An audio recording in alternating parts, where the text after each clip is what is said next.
Welcome to Mark the Book. We're here in the biggest European Hall of Fame for graffiti and street art. This is the so-called Aerosol Arena. Ford sold more than 17 million Ford Fiestas worldwide since they've launched the car. Now they present the 8th generation of the Ford Fiesta. How it drives, what else it delivers, let's find out now.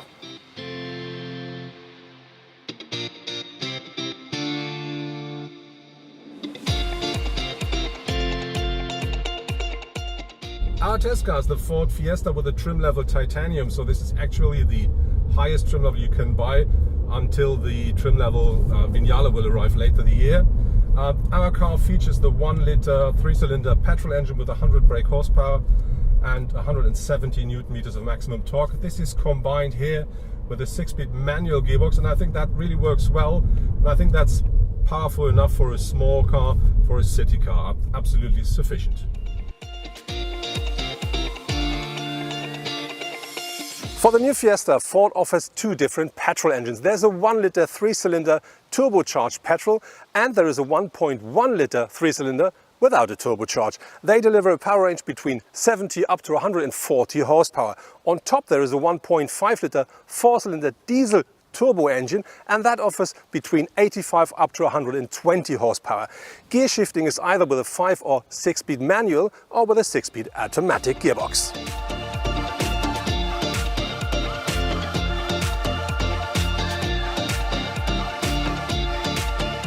The space the Fiesta offers, I think, is absolutely okay for a small car like this one. As you see, I do not have plenty of headroom, but it's still enough, and we do have this big glass roof in here, and this is quite wide, so that means this gives me the extra centimeters I need. It's quite comfortable. I think even behind me you can still sit comfortably, but I think you shouldn't be a tall person and it shouldn't be for long distances. Regarding to the boot size, the car offers between 292 up to 1093 liters. I think that's a reasonable size for a small car. The new Ibiza, for instance, offers about 60 liters more, but I think it's still absolutely okay.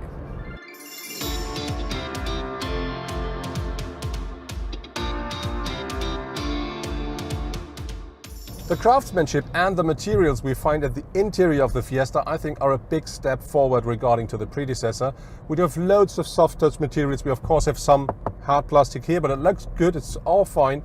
And we do have some glossy surfaces here at the dashboard, which really lifts the level of the car a bit, and some chrome here and there. So I think the interior is absolutely okay.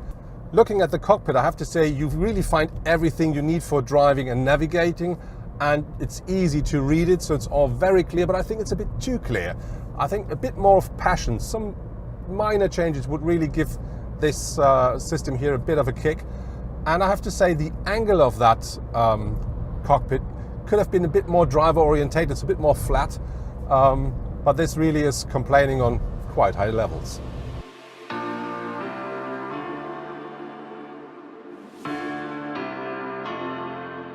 When we're talking about new cars, we have to talk about connectivity, even though we're sitting in a small car today. And the Ford Fiesta works the way you expect from a modern car. You have the opportunity to easily connect your smartphone or mobile device with the car via cable, or if you want via Bluetooth. That works perfectly, and it doesn't matter if it's an Apple or Android system. And they offer an up to 8-inch touchscreen in here, which works perfectly. And what I really like is you can use that one like you use your smartphone, so you can zoom in and zoom out just using your fingers. That really works very nice.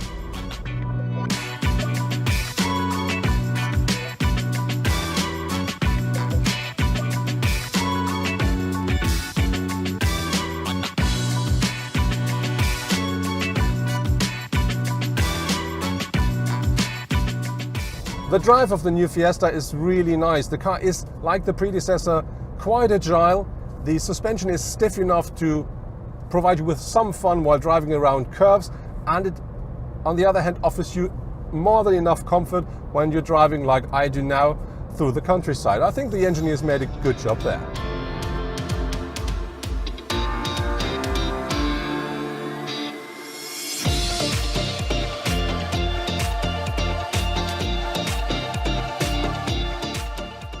The Fiesta comes with different trim levels. At the moment we do have Trend, Cool & Connect and Titanium, which is our car as well.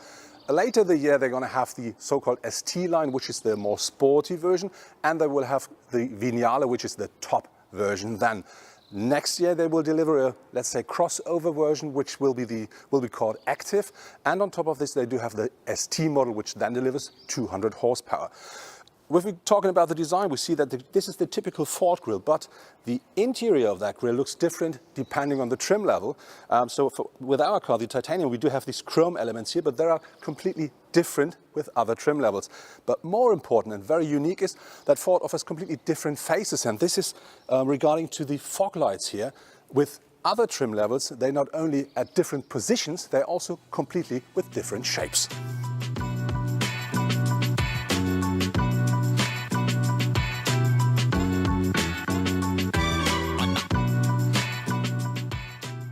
The new Ford Fiesta is a lot more modern than its predecessor, and that's not only regarding to the, as I think, very fresh design, it's also regarding to connectivity, infotainment and driver assistance and safety systems. Very interesting is here that they really did different faces for each of the variants of the car. So you really will see in your rearview mirror which kind of a Ford Fiesta we're talking about. And on the other hand, they do only offer 3-cylinder petrol engines, which means we also talk about a 3-cylinder regarding to the Ford Fiesta ST, which will come next year. Overall, I have to say Ford did a great job with the car in a very important segment, and I have to say this is a great step into the right direction.